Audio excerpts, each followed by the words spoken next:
My name is Laura, and I'm the CEO and founder of Healthzilla. Healthzilla is a wellness-focused technology company developing intelligent solutions for both consumers and businesses. So I know both sides of the equation. Our core technology is the ability to gather and analyze stress and habits data at scale.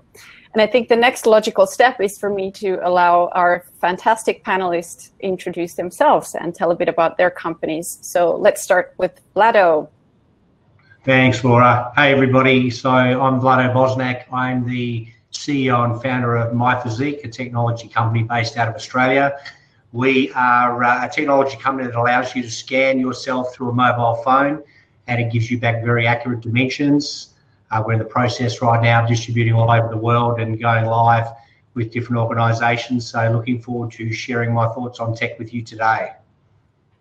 Perfect. And then let's go to Juraj next.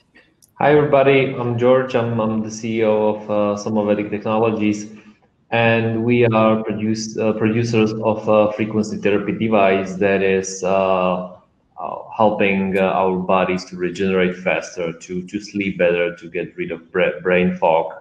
And we are based in Europe, expanded to last year to US. Right now we are looking forward to the Asian market, and we are a B2C company, and we wanna reach out to some B2Bs as well. Perfect. And you're located in Poland, was it? In Prague, in Czech Republic. Prague. Okay, Czech Republic. Perfect. And from Switzerland, we have Bechara. Go ahead. Hi, yes, Bechara Saab. I'm the CEO and the chief scientist of Mobio Interactive. We build and commercialize digital therapeutics, specifically software that we use to prevent, measure, and treat mental illness. And we place a lot of emphasis on clinical efficacy, running clinical trials, regulatory approval, full integration with healthcare. And then we also have some technology which allows us to record stress through the mobile device camera. We use that in order to then quantify the effectiveness of our products. And the primary thing we have is something called Om. This is the first meditation app to defeat placebo in randomized controlled trials. And we're very proud of that. Super cool. So I think the first thing on our mind today is probably around innovation. Now with the crisis already happened and still going on around the globe, could you maybe describe how you guys are innovating your current offering, and maybe what products and services are you developing in the near future? So maybe we start with Juraj. Yes. So the last weeks and month we had quite a big discussion about this, as our product is basically a frequency therapy device that is radiating a field around it, like 100 feet in radius, and you just put it on a table or in a living room and plug it in, and it's working. It's doing its, let's say, magic and harmonization. So we were thinking about how to make it more, improve it, and make more specific for the corporate and office environment. Even though there's a lot of remote work going on right now, there still will be a lot of people spending time in offices where there's a huge EMF radiation and different other aspects that are basically like having an effect on how we think, how our brain works. So we were focusing more on how to improve our products, that they work better in this let's say corporate and on an office environment. And what does it mean? We had to improve and change the frequencies and the internal, let's say, internal things in the Somavedic. So yeah, this is what the COVID brought us, this discussion about it, and where we would like to go ahead next. Oh, perfect. What about you guys, Vlado, at MyFiziq? What is sort of... Yeah, we're a consumer handheld product. So, but on the same basis, we're a B2B. We're not a B2C business. We supply organisations that have user bases with our technology. And what's happened for us and what we've done to assist in accelerating things is, with everybody being at home all over the world, wanting access to be able to see if they're changing, what the changes are. The acceleration in digital health at home has obviously been at the forefront of what most people probably, especially in our industry, are hearing, because they're at home thinking, okay, what am I going to do? I can't go to the gym.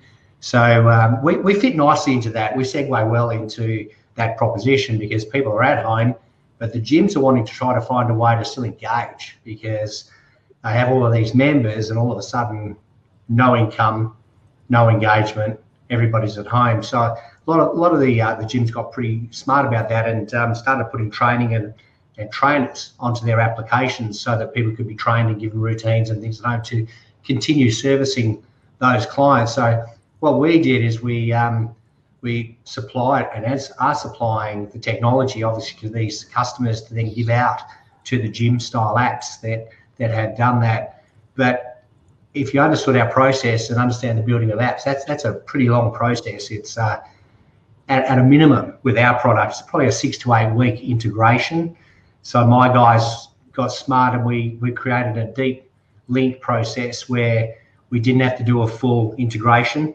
We were able to keep the privacy and the needed requirements from around the world, from the GDPR's perspective, on different governments and what they allow you to do with personal identifiable data. And we've been able to deep link our app so that it's a default app that the information is processed in, but ran still on the person's phone directly. So instead of building an entire integration for a company that's doing this, like 24-hour fitness or one of these groups, we basically just put a default app in that they come through that app into ours to run the process. So that helped us accelerate down to a 2-week launch process, and going well with a number. We've got a huge one launching in the UK in a few weeks' time, and accelerating that 13.5 million active users in the UK and Europe, that we're doing 70,000 scans with these guys every day across their machines to zero. So frightening for a company like that that's generating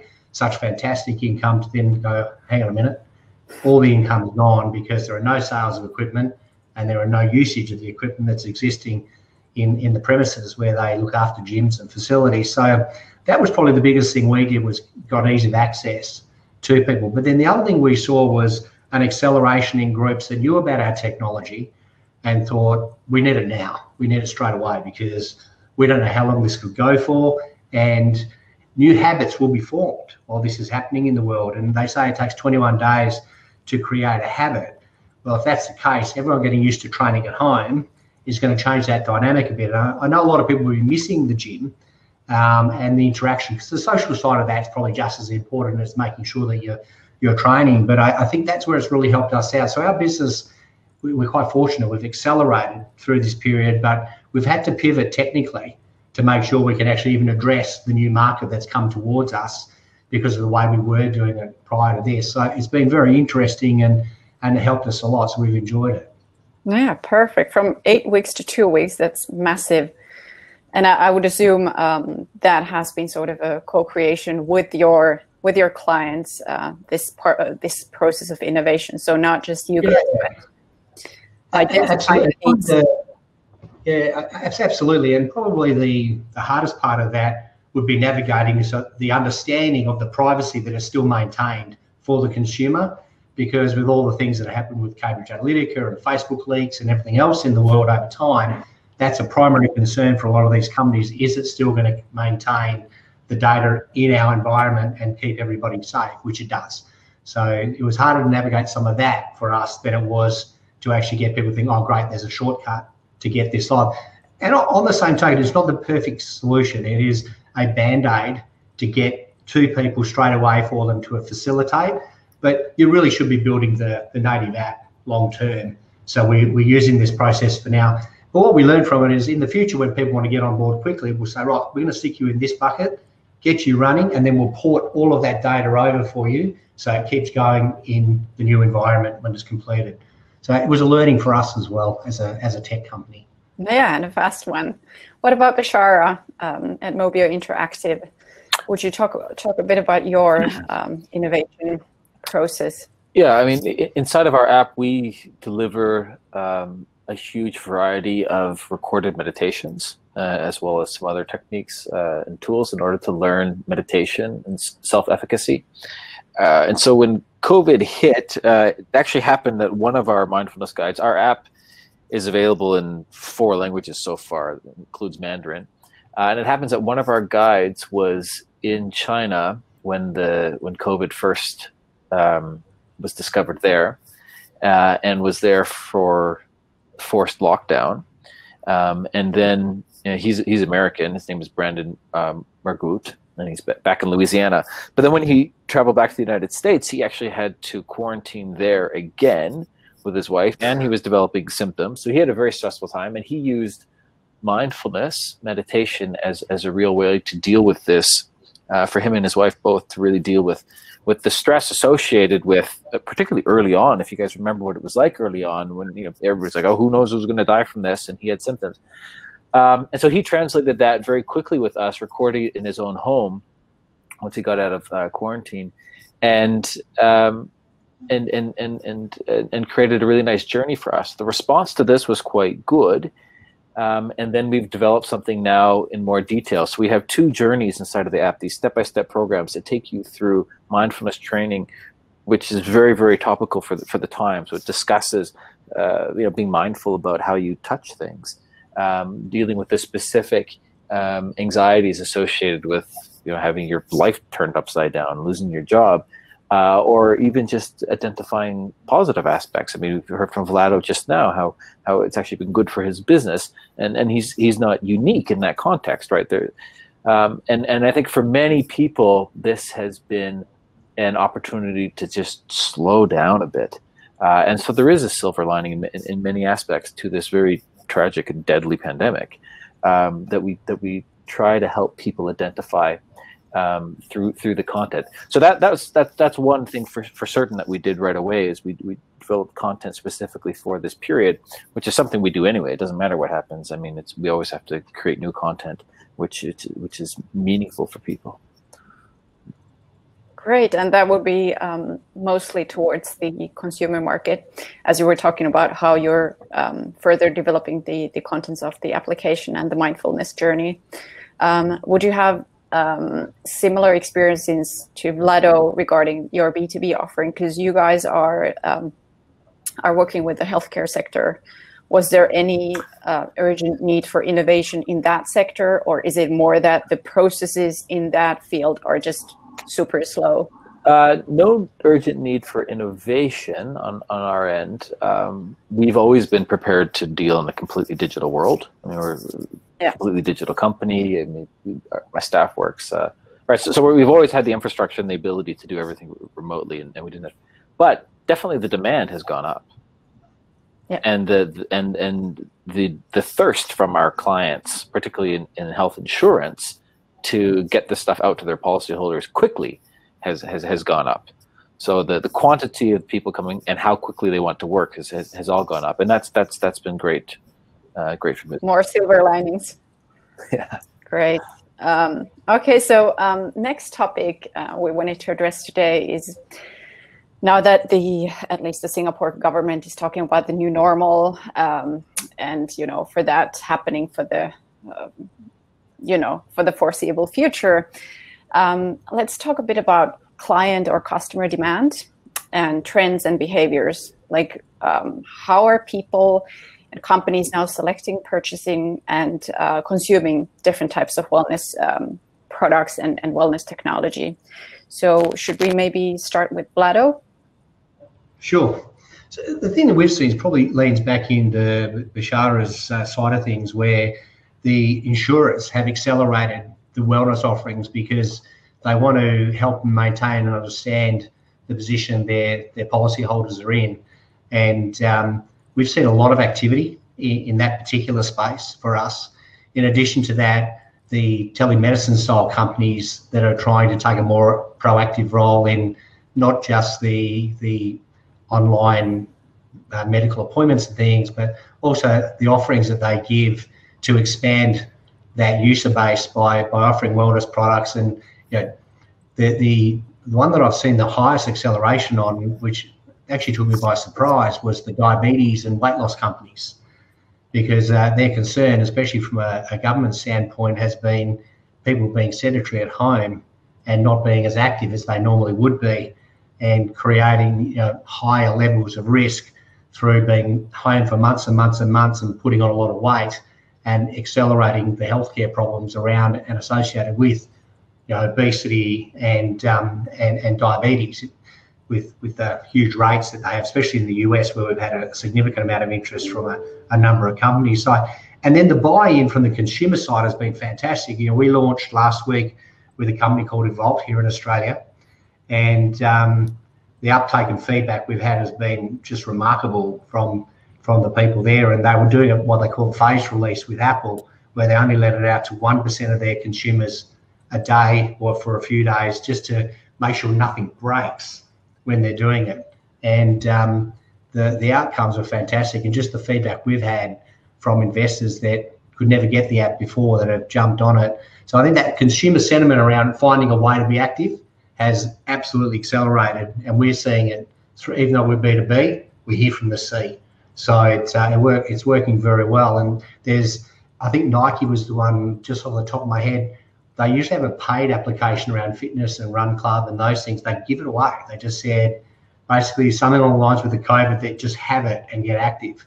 Just that do it now thing with Nike, which I just thought was spectacular for a company of their size to make such a step to just give away their technology for this period. But it's been pretty active out there, and we've had a lot of direct consumers coming to us, can we get this as well, which we don't do.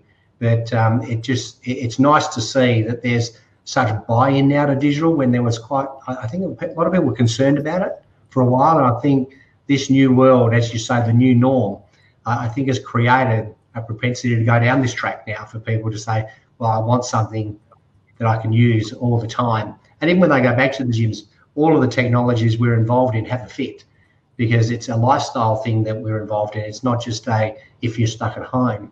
So it'd be interesting to see how it continues, because Australia's opening up now. Singapore is starting to open up on Friday. Yes. Different parts of the world have already opened up. Crazily, the US is talking about opening up, but it's still accelerating there, so I don't quite understand that.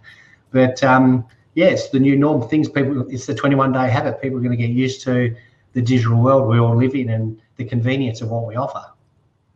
Perfect. What about you, George? What have you experienced similar trends or customer insights? Yes and no. It was definitely very interesting April and May, as we are like a B2C company, and the product is in the basically EMF mitigation space, but our customers are like they have very good knowledge of health and wellness, but the main driving force so in April we had like record sales, like it was like skyrocketing, and because there might be, so our customers are a lot of like EMF aware, and there were some, of course, like conspiracy theories about COVID and 5G, and so this, we think this might be the huge accelerator of the sales. But at the same time, what we think was just people, they just wanna take care of their health, and not to they want to minimize the external effects on the immune system. So in April, like our sales were skyrocketing, but then in May, when I'm talking about the US sales, and then in May, as the COVID in the US was still like growing, and there was quite a lot of scarcity about it, and then people were losing jobs, then and there was also like fear, and should people buy stuff or no, or save money. So, and at that point, we experienced a big like decrease of sales. So there were two very different months for us to observe. Now it's now we are getting back to the like growing trend and previous successful months. But these 2 months were very the curve was very big, and yeah, so this was just showing us that how like people are changing the behavior of how things what are they like focusing at, and what they want to buy and what not, and what's their priority, and when they want to do a prevention, and when they are like too scared from what's going on outside in the world, that they will like save and money. So yeah, it was definitely interesting times, and then we learned a lot. Crazy times with people battling with their financial worries, and then worries about their health, and anxiety about, you know, their jobs and how things are going to evolve in the society. But so glad to hear you guys managed to shift the focus from B2C to B2B, and, you know, just make the most out of it in the middle of the crisis. What about you, Bechara? Do you have any other types of insights? Because you all three operate in, I would say, different types of fields. I mean, you and Vlado are both targeting the insurers, but on the other hand, your focus at Mobio Interactive is more on the healthcare sector with the B2B offering. So do you have any insights or trends, or, you know, around the client behavior?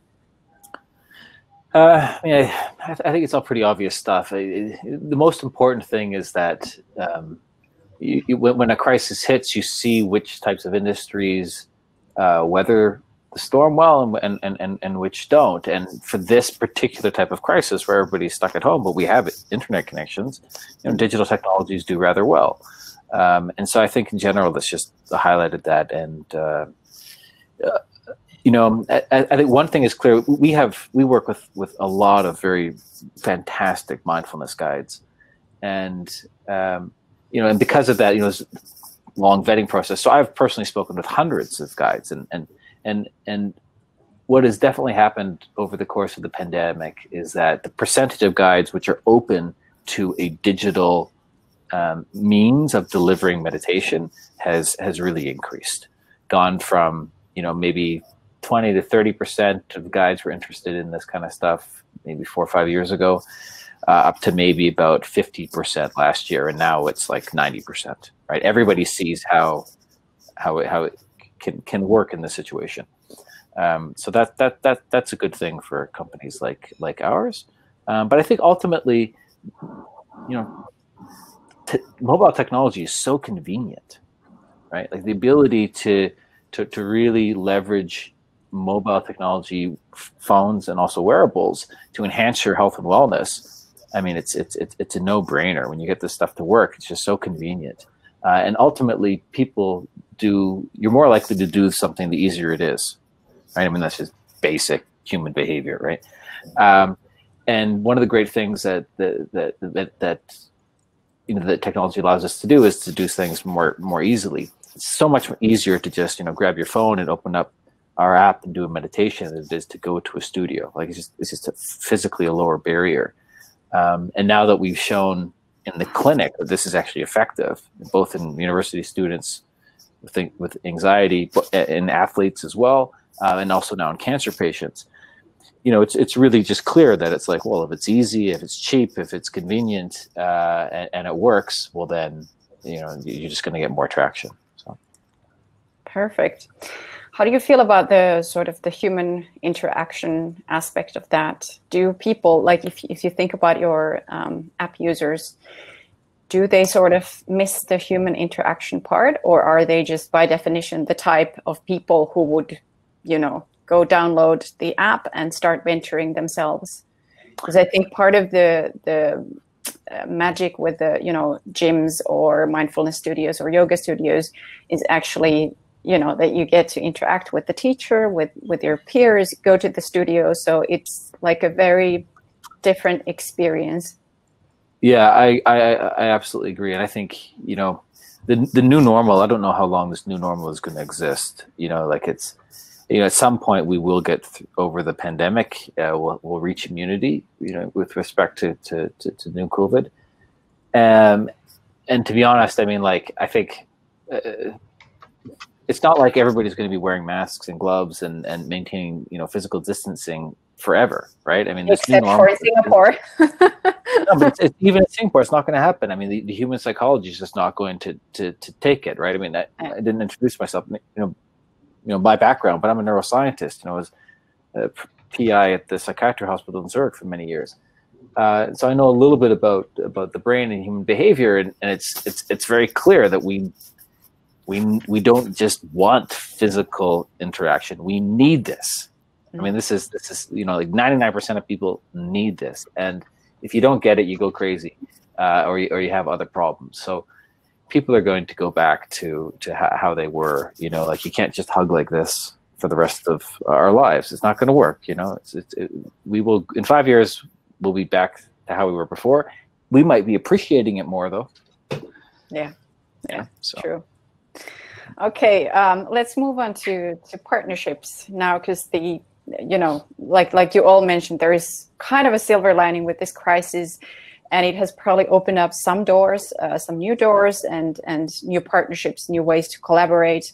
So I would be super interested to hear how you guys have coped with this. And, if you haven't formed any or established any official partnerships, maybe you can talk about what you would have to offer to this community participating in this event today. So great opportunity to pitch to a new potential customers and clients. So maybe we start with Juraj. Yes. So that's for us. It's definitely interesting. The COVID was definitely interesting acceleration, even though the health and wellness industry and hospitality was on a total lockdown and shutdown. So we are working now on studies on how the Somavedic is lowering. We do have already some results, but we want to make it official by third-party labs on how Somavedic is lowering the levels of free radical, which is oxidative stress and which is aging. We know how it's improving sleep, how it's lowering blood pressure, how people get rid of brain fog. So these are very, let's say, universal positive aspects that can be applied into offices, corporates, into hotels, into spas. So we want to focus more on these let's say different B2B health, different B2B sectors, as we see the potential there, and we already have tens of thousands of people and experiencing what I just mentioned.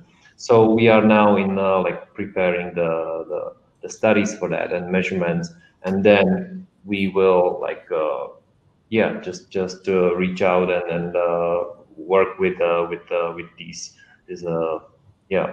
hotels, spas and corporates. So if anybody would be interested from the audience, they're welcome to reach out. But this is what we have. We have really promising results, and this whole COVID era basically accelerated that. Yeah, perfect. There is, like you mentioned, for your customers, there's probably a very urgent need to innovate as well and reinvent their offering and services. And it's not always an obligation for them to come up with everything from scratch. And thus, providers like yourself and actually everyone in this panel might make the path a lot smoother. What about you, Bechara? Would you like to talk a bit about the partnerships that you might have formed during this crisis, or what you were hoping to form in the near future? Yeah, I mean, for us, everything's more or less going along. Some things have been delayed, some things have been accelerated, but everything is going along quite well. you know, if I can make a pitch to people out there, I mean, we're always interested in new mindfulness guides. Primarily, you know, we co-commercialize with insurance companies and with pharmaceutical companies, but we also have some partnerships with companies that deliver offline mindfulness training to organizations, and then we're a digital component to that. And in addition, we have a completed randomized controlled trial that we haven't published yet, but we ran this in university athletes, and we found a really interesting finding, which was something of a surprise, but we were looking for something along these lines.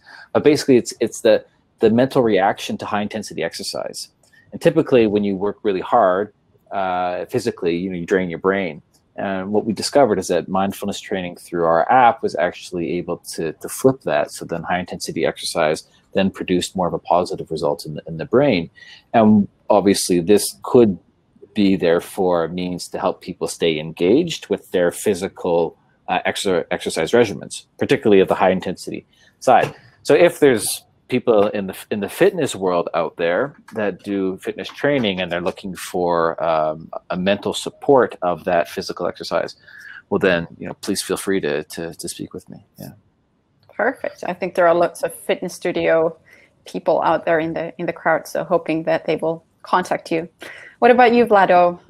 Would you like to share some insights about your partnership or offering? So we actually announced a really awesome partnership this week with our company. We have partnered up with a company out of Toronto called Neurologics. Neurologics have a facial scanning technology that does blood pressure, heart rate, irregularity of heart rate, a number of other measures that can be captured through the movement of the face and blood flow. And we've partnered with those guys to do two things. One, to give a phased total health check using the combined applications, because when you look at the things you would do if you were going to the doctor, and what a doctor would do with you, you know, checking your blood pressure, your heart rate, your weight, your dimensions, and so on for your own health risk, and especially when it correlates back to chronic disease risk, we're able to bring these technologies together to form most of what a doctor would do were you to go and see him. And it's a fantastic segue into telemedicine, where you can actually give the doctor all this data using our combined technology. So when he does have a consultation with you, he has real-time data, and more so, we can continue reading the person throughout the consultation on stress levels, heart rate, irregularities, blood pressure, everything on the way through the actual consult itself, which is just fantastic. And that's been really received well. And we're only going to launch it in 2 countries initially. We're going to take it into China because we have a partnership up there we've been working on with WeChat to take it out to China, and Brazil, where they're number 2 heading to number 1 biggest COVID risk in the world. And the secondary or the third phase of the app, we've got the facial scan and then the body scan. And the third part is based on the data we've collected and a number of questions that we ask. The application has actually gone through a heap of clinical trialing for putting a percentage of risk if you have some symptoms for COVID and where you lie inside the risk curve on that. So first of all, we want to primarily identify people who would be more at risk by using the technology, you know, with their total body fat and their weight, which is a problem, respiratory ailments that are obviously a problem as well. So we've brought all of that into the front. But then if somebody has some of the symptoms, they can go through a checklist that has been actually developed in the University of Toronto and with one of the hospitals in China that was actually coping with the patients that had COVID. And they've written a machine learning algorithm with us that is being utilised to actually identify the potential of you having the disease versus just a common flu. So it can actually delineate with the data that they've used. So it's got a little bit of a way to go, but it's pretty interesting. So we're releasing that in probably about 6 weeks' time. It's a bit of a build on that. It's not the easy 2-week pivot that we do on the other ones because of the way the data's got to work together. And the second thing I'd probably mention, which is phenomenal, we're in Australia where the government is super proactive. You know, they not only give us enormous reimbursements on R&D, where we get literally 45 cents in the dollar back that we spend on R&D as a payment each year, but on top of that, they put out a number of grants specifically around the digital world we're in and making it available to the population. So there's a company here called PainCheck that has a an application that they use where you can rate your pain and they give you some ways to work through the pains, whether it be migraines or just illness and so on. And the government's basically given anybody that wants to go on that app 12 months free subscription. So they're paying for it. So if 25 million people in this country decide they want to try that out, they get it for free, but the government pays for it. So they're doing all these things, which are phenomenal. From our side, we're actually going for a population health grant at the moment that the government's put up that is right in our wheelhouse. It's a $2 million grant to actually do more studies around the population and where the health risk lies in the population, so it can be identified with the population. So that for us is gold, because it's literally free money to develop our app further, to give it to the Aussie community, and when we prove it up, then we take it to the rest of the world. So we're very fortunate. Great. I see Sarah just popped up, but I wanted to continue if we still have a few minutes. Bechara and George, have you guys been able to tap into such government support to develop your tech further now during this time? Yeah, I think Canada has also been really generous. Our company was first founded in Canada, now based in Singapore. We operate all over the world, including inside China. But yeah, I think, the amount of support we got, we're looking at 10-to-1 grants from the Canadian government for early R&D, clinical trials. Now as the company has more money, we start to spend more of it on our own. But yeah, there's so much stuff out there if you have tech for health. Clinical trials take a long time and they're expensive, so super happy to do that. Australia is actually, by the way, a fantastic place to run clinical trials. the government there has been really, really, really supportive, and a lot of organizations go to Australia just to run clinical trials, and it's So you have to do a bit of country hopping to find the optimal place for that. Well, we're starting a breast cancer clinical trial in Australia in the next few months or so, actually. Oh, super cool. What about you, George? Have you been able to tap into some of the government support, either the crisis or earlier? Yeah, not yet. But we are pretty much researching this as the R&D is a big part of our product, which is it's not like a digital; it's a hardware product. So we definitely want to have a look at it, and mainly in the US. So we're still working on that, but it's something that it's definitely beneficial. Okay, great. Sarah, do we still have a minute or two? Do we need to start? We should just wrap up in wrapping up in 10 seconds, maybe. Okay, perfect. Maybe a positive. Any last words? Last sentence. Vlado, you go first. Yeah, sure. If there's anything I'd really want to emphasise is, preventative care is probably the key to the future of health of all populations.